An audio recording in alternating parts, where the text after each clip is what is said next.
сабағымызды бастайық. Көңіл күйіміз жақсы ма? Осы әдемі көңіл күйімізбен сабағымызды бастаймыз. Ең алдымен ұстазбен және мен сендермен амандасып алайық. Бұл музыка сабағы болғандықтан біз сабағымызды сәлемдесуімізді де музыка тілімен бастаймыз.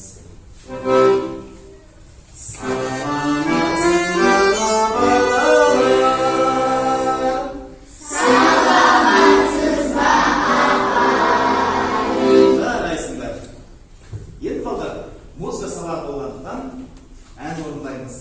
Әнді дауысты қыздырмай айтуға болмайды. Сол себепті сабақтың басында дауысымызды қыздырып алайық. До мажор гаммасы әлем бойынша 7 нота бар. Әр музыкада ауысып келіп отырады орындарға.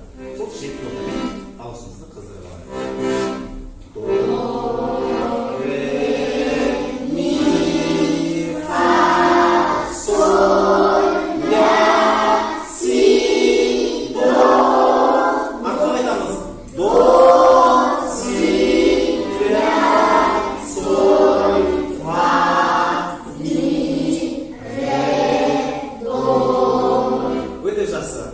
Шамшы Қалдаяқовтың әні, еліміздің әнұраны бірге шырқай кетті.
Алдымен өткен сабақта шолу жасайық. Үй тапсырмасынан. Өткен сабақта біз қоршаған ортаны сақтайық тақырыпта өткен боласыз. Что бізде? Кім айтады? Қайтып? Айтыңыз. Қоршаған ортаны сақтайық. Біз қоршаған ортаны сақтау үшін қоқысты аз тастауымыз керек. Және осы жұмыспен бізде экологтер жұмыс жасайды. Жақсы. Қысқа нұсқа. Тағы да кім толықтырады? Қоршаған ортаны сақтаймыз. Біз қоршаған ортаны сақтауымыз керек. Себебі ол өзіміздің тұрып жатқан жерге сол жерлерде қоқысты жерге емес, қоқысты жерге тастауымыз керек. Өте жақсы. Жақсы. Жарайсыңдар? Бір тоқайдан беріп қояйын сендерге. Сонда сендерге алтын халықтың есептемесін. Жақсы. Бұлай толықтырасың? Мысалы, сіз айтқандай жаңағыдай біз заттарымызды жер немесе басқа пластикті жерге тастайтын болсақ, оған жануарларға әсер етеді. Жануарлар қазір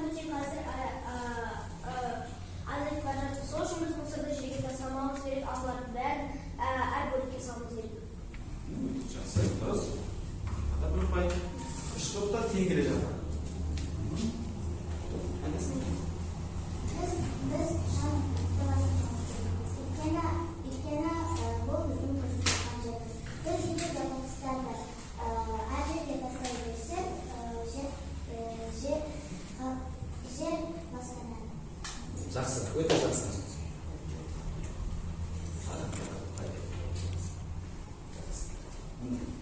Тамаша, қысқа нұсқа айтасың ба? Біз қоршаған ортаны сақтау үшін ағаштарды кеспеуіміз керек, қоқыстарды тастамауымыз керек, жан жануарларға көмек беріп, оларды ауламауымыз керек. Өте жақсы. Жақсы. Енді, бала, экология дегенді қалай түсінеміз? Не ол экология дегеніміз? Эколог маман дегеніміз не? Олар ақпараттық қызметі қандай? Нұрай. Экология дегеніміз ол табиғатта және жеке организмдерді зерттейтін ғалым. Жақсы. Экология дегеніміз 1868 жылы тау тасты зерттейді, табиғатты, тоғайды, орманды және атмосфераны жылытқан ауаны зерттеп отырған мамандар. Экологиямыздың тазалығын қамтамасыз ететін осы бақылап отыратын эколог мамандар екен. Экологиямыз қалай тазарады? Ол үшін біз қандай жұмыстар атқаруымыз керек? Біз ол үшін ағаштарды сындырмай, жәндіктерге кеспей, қоқысты тастамай. Жақсы. Қарапайым бөлменің ішінде гүлдер бар, оны сәндікке қойып деп ойлаймыз ба? Ол біздің ауа береді. Иә, біздің нашар оттегіміз тартылады, бізге таза оттегі таратады. Мысалы, орман алқаптар, орман шаруашылығы. Онда мыңдаған гектар жер орман. Оны баптайтын өзінің мамандары болады. Мысалы үшін, оның жабайы жануарларына қалай қарайтын мамандары болады. Және оны 100 жылдан асып кеткен, көне қалыңдап кеткен ағаштарды кесіп отыратын мамандары болады. Жалпы, осы қазір әлем бойынша экология жылдан жылға нашарлап бара жатыр. Оның себебі адамдардың экологияға жан ашымайтындығы себеп болып отыр. Автокөліктердің көбеюі, мысалы үшін ескі автокөліктер ол ауаға қара түтіндер, ауаны ластап жатады. Автокөліктің көбейіп кетуі, сонымен қатар завод фабриканың тынымсыз күндіз-түні жұмыс істеуі экологияны нашарлатады. Ал енді біздің бабаларымыз не себепті ұзақ өмір сүрді? 100 жыл өмір сүрді, 150 жыл өмір сүрді, алғашқы адамдар 1000 жыл өмір сүрді деп жатады. Өйткені олардың замандарында көліктер болмады. Олар мысалы атпен жаяу жүрді. Табиғи өнімдерді көбірек қолданды және Ол кезде заводтар, фабрикалар жоқ болды. Сол себепті қазір жеп отырған өнімдеріміздің барлығы табиғи емес. Чипсы, кирешки деген сияқты өздерінде жеп жүрген табиғи өнімдер көп жеу керек. Ағаштар, өсімдіктер, гүлдер көбірек отырғызу керек. Балықшылар, экологтар кім бастайды? Марғау.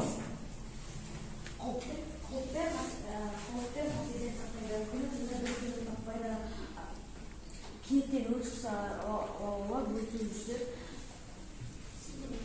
өрт сені бақылайды. Жақсы. Өрт сөндірушілеріміз бар, өрт болған жағдайда, мысалы үшін мыңдаған гектар жер орман өртенсе, қара түтін экологияға зиян келтіреді. Жақсы. Ғажайып әлемнің қарасы, өзара үйлесім орнату эколог маманның жұмысы. Жақсы. Экология. Бір ұпай, сабақ айтқан балдарға мындай бір ұпайларын қойып отыр. Орман қорғау, орман жұмысы сез тұрар қалың орман таласын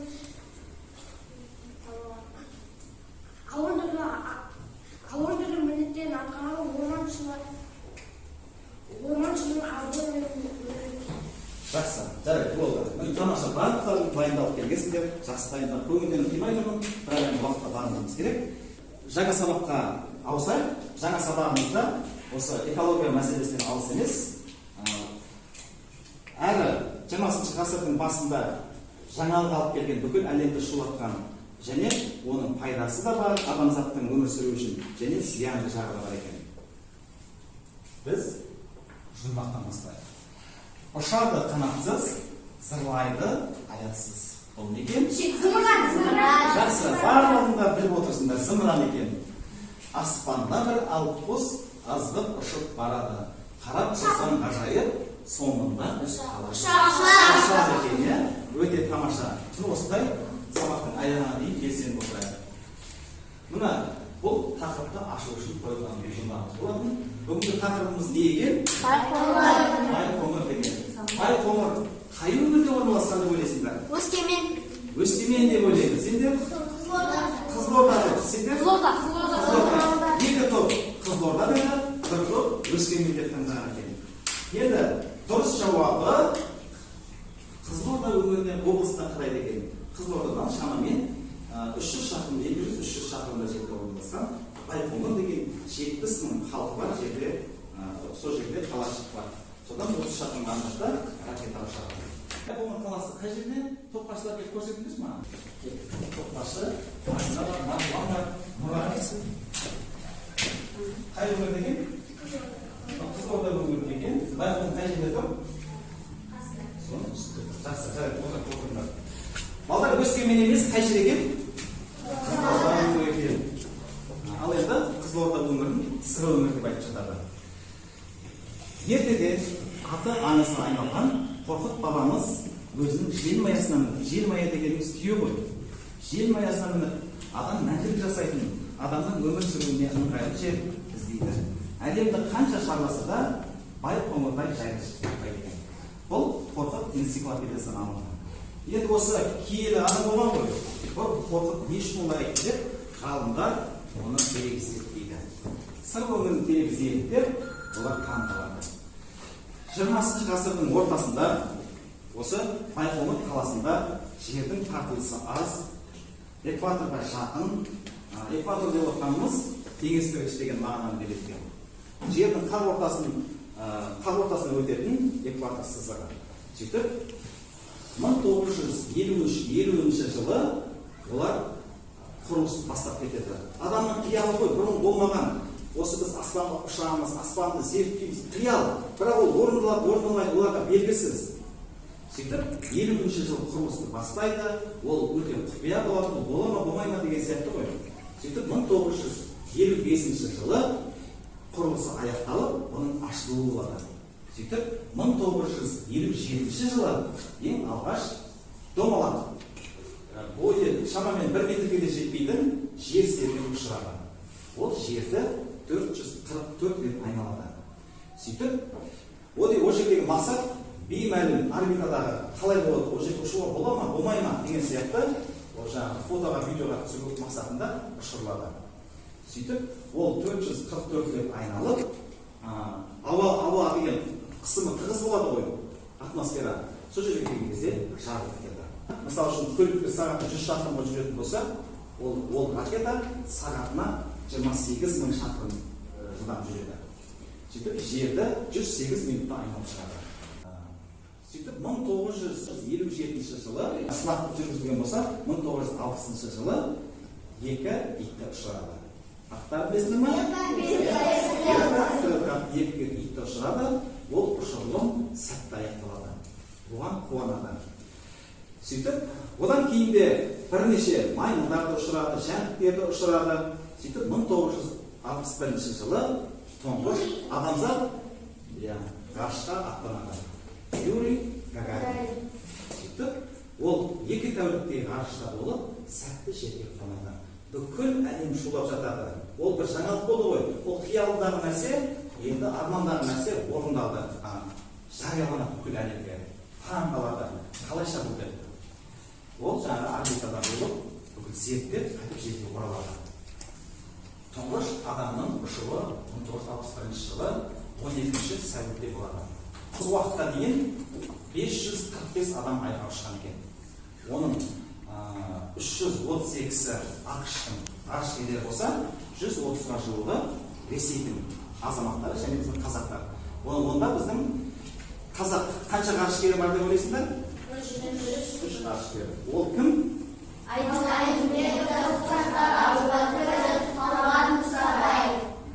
Жақсы, осы 3 ғарышкері. Енді балдар, бұл ой толғау бірінші тапсырмамыз болады. Енді біз екінші тапсырмаға өтейік. Енді ақпарат іздейміз, толықтырамыз. Алдымен біз бейне роликке назар аударайық. Қысқаша қазақтың 3 ғарышкері туралы азық көпті жазып ақпарат іздейміз. Келістік, 18 мың қалам. Қай жаратылысты алып қарасаңыз да, бәрі тылсым, бәрі құпия. Ал енді 18 мыңыншы планета жерді мекен қылған адамзат ақылын пайдаланып, сол сырда шуға талпыныс жасап келді. Алғашқы қадам 1957 жылдың 4 қазанында басталды. ғарышқа жол ашқан біздің байқоңыр.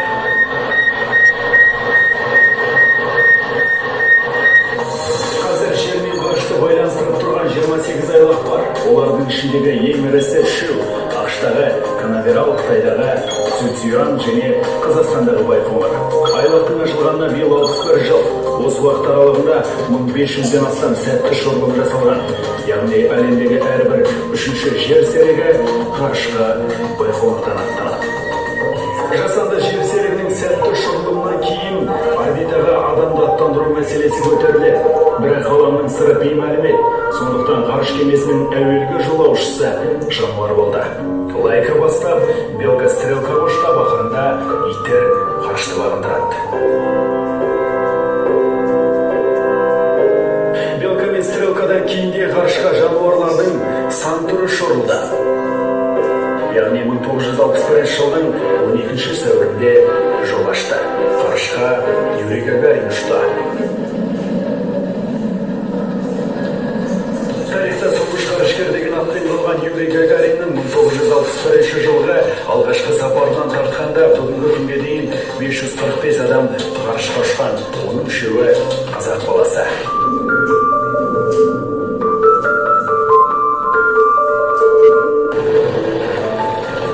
1991 жылдың 4 қазанында Тоқтар Әубәкіров ұшып 7 тәулік 22 сағат 12 минут 40 секунд орбитада болды. Аптаға созылған сапарында сағынышын жусанның есімен басқан. Жалпы ғарышкерлер арасында ғарышқа өзімен бірге жусанды ала кету дәстүрге айналған. Жерді соны басқанда қуанышын қойнына сыймайды екен.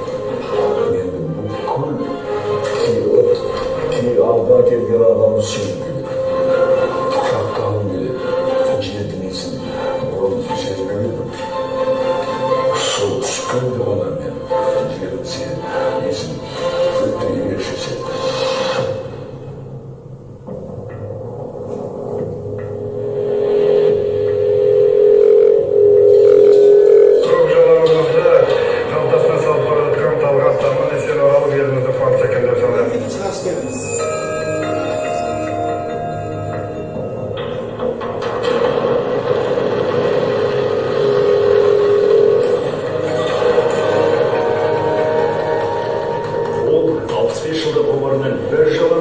орбитада өткізген жалғыз қазақ. Талғат Мұсабаев 3 мәрте ғарышқа ұшқан. Жалпы уақыты 341 күн 9 сағат 48 минут. Ғарыштың ғаламатын көбірек сезінген кім десек, ол Талғат Амангелдіұлы. Олай деуімізге, оның екінші сапары себепші. Ол әлі күнге ешкім оза алмай келе жатқан рекорд жасаған.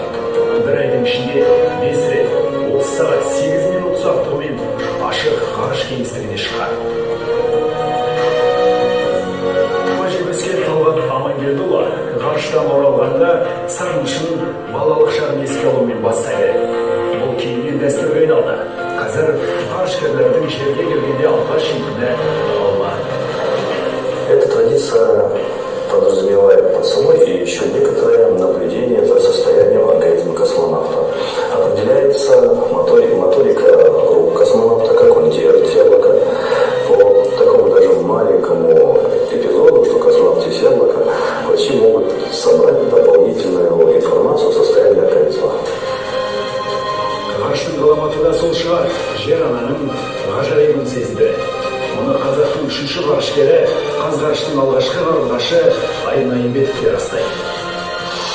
Смотрел во все глаза, как говорится, и не мог налюбоваться то, что в нашем Казахстане есть все. Есть пустыни, горы, красивые озера, реки. И вот это вот все великолепие, это все богатство, это можно смотреть и все время любоваться. Енді қысқаша мәлімет қой, оны бір сағатқа сыйғызу мүмкін емес. Енді кім толып тұрады? Айтпай отқан болғандаса. Арлан? Айтады, 27-ші 1978 жылы Сарыағаш облысында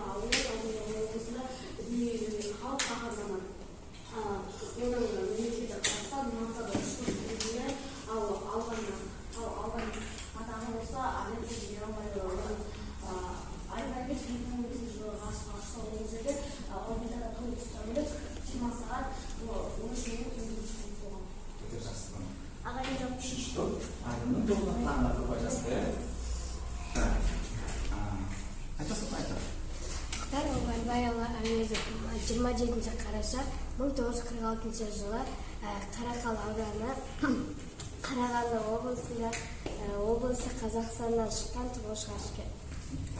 Жақсы. Қалған тобынан жоқ па?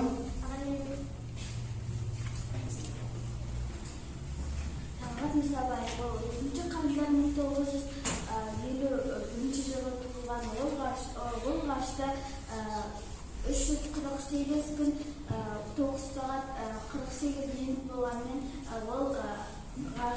ол рекорд істеді. Оның рекорды әлі ешкім бұзылмады. Өте жақсы. Нұрай, қорытындылаймыз.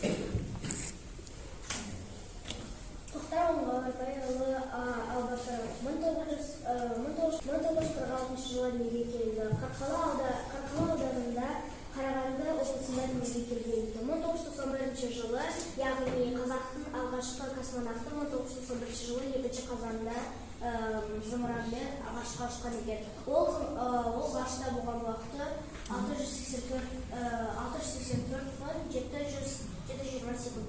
Жақсы. Демек, Расулға жуық, ғарышқа жуық. Әлі күнге дейін рекордтың ешкім жаңартқан жоқ екен. Өте жақсы. Енді балдар, ақпаратты жан-жақты ізденіп келген балдар көріп тұр. Тоқтардың тобы, Талғаттың тобы, Айдың тобы. Белсене қатысып отыр. Енді балдар келесі. Бұл байқауларға арнап әндер, күйлер, өлеңдер өте көп. енді біз күйшілеріміздің бір күй тыңдайық, байқоңыр деген сөйтіп қанша бөлімнен тұрады, көз алдымызға не елестеді, күй бұнымен күйші бұнымен не айтқысы келді, бұл пікірлерді білетін боламыз.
Бірінші бөлікте ол байқоңырдың үстелін алған Анан экинчи бөлүмүндө ол стенд болгон кезде, ал үчүнчү бөлүмдө ашкерлер кушкан кезде. Солай ойлаймыз, иә? Жақсы. Үшінші топтың ойын білейін. Басқа балдар жоқ па? Кім айтады?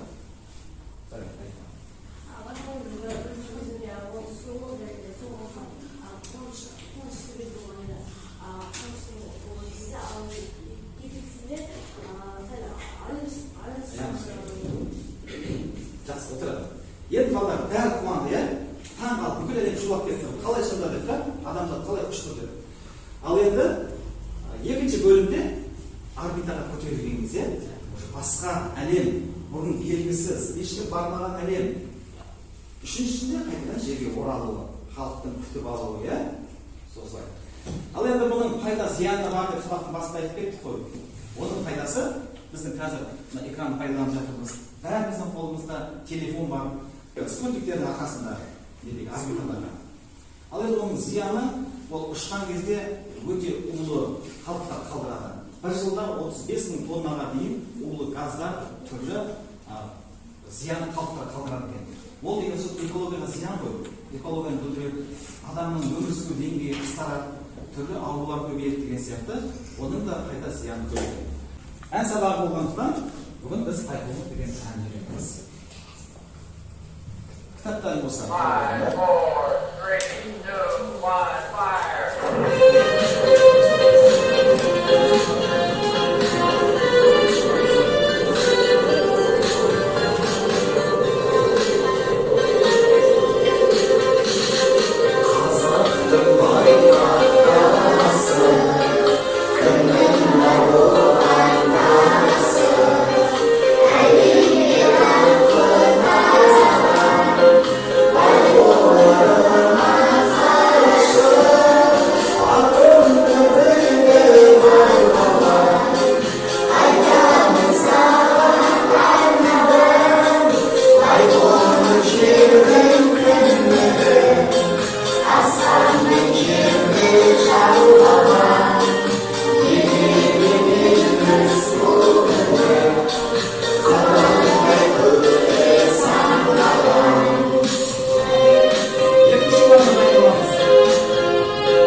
Музыкасы айтып көрейік, егер түсінікті болған болса.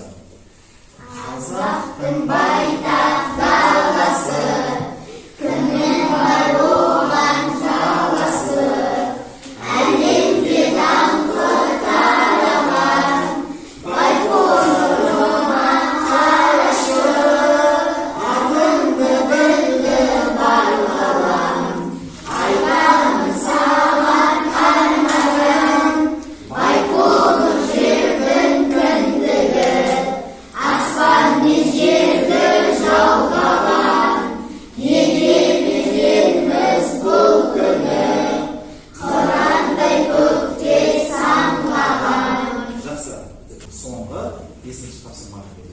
5-ші тапсырмамыз топтық жұмыс. Қағаз беремін. Келіңдер балдар, әр топтан топташыла келіңдер. Табланың басына келіңдер. Осы бүгінгі жинаған мақсаттарымызды жазамыз. Балдар, бастаймыз. 2 минут уақыт беріледі. 2 минут. Сіздер жазып жатқан кезде мен музыка қойып қояйын. Жаққа қаш-қаш музыка.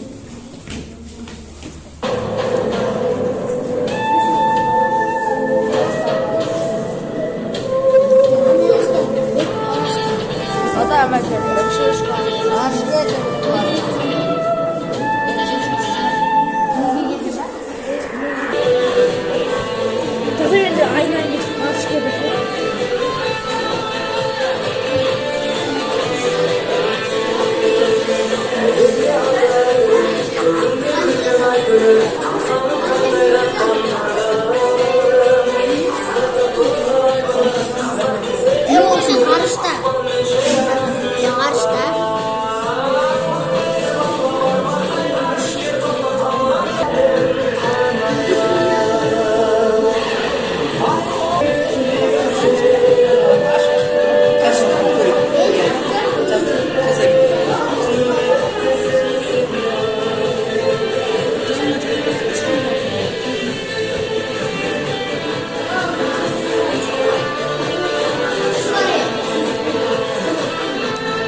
To'xtar Abubakir тобы keldi. Sandash. Musabay тобы keldi. Keldi. Ayt тобы. Keldi. Ayqob qo'ygan ayqob. To'xtar тобы boshlaydi. To'xtar. To'xtar Abubakirov Qarqala ауданында дүниеге келген және Қарағанды облысында дүниеге келді. Қазіргі 76 жасында. Ол ұшырылған кезде 1991 жылы 2 қазан күні ұшырылды. Ол ғарышта 684.720 секунд болды. Қысқа жауап. Талғат Мұсабаев Қарғалы ауылында туылған. 7 қаңтар 1950 жылы туылған. Оған қазір 72 жас. Ол Алматы облысында туылған. Ғарышта 341 күн болған, 9 сағат және 48 минут болды. Ол ғарыштың екінші ғарышкері. Қазақтан шыққан Айна Қанова Айбетов 2015 жылы ғарышқа ұшты. Ол кісі яғни ғарышта 9 тәулік 20 сағат 13 минут 50 секунд болды. Айна Айбетов Заря коммунизм ауылы Қызылорда Талдықорған облысында дүниеге келген. Ол кісінің мансабы ұшқыш инженер. Алған ата болса авиация генерал-майоры. Хабарламасының бар екен артында. Бар ма? Негізінде Айна Қанова Айымбетов болушы, негізінде Бақмонға сағат 8-де шығады, негізінде Бақмонға сағат 7-де шығады. Отыра. Жарайсың. Үш топтың да үш топқа да бір пайдан беріп қойайын. Топ-паршыларына. Жақсы, балалар енді бір сабақтағы үлкен қатар қойып, сегізу мүмкін емес. Барынша сатыға тырыстық. Бүгін 5 тапсырма орындалды. Азық мәліметті де, күй тыңдадық, ән тыңдадық, ақпарат, видео көрді, өздерінде қосымша ізденіп келдіңдер. Енді топтықта жұмыс болды. Ең түсініксіз болды, балдар. Бәрі түсінікті ма? Түсінікті балдар бар ма? Бар ма? Түсінікті, я? Басқа сабақтарда серіктер сәтті сабақтың арасында болса, біздікі сабақтың соңында әдемі көңіл-күймен сабағымыз аяқталсын деген мақсатпенен серіктер сәтіменен сабағымыз аяқтаймыз. Қазір экранда көрсетеді, соны бірге қайталап отырамыз. Жарай ма? Жаза қолымыз, талып кетті көзіміз, жалқаулықты тастаймыз. Еді ағаштар, алдымнан жел еседі, кірпішкендай ағаштар, үлкен болып өседі. Алтын көзі от, шығалы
алдын есептеп отырдық қой, иә? Біздің ұпайларымызды. Айта ғой, қай топ алға шықты?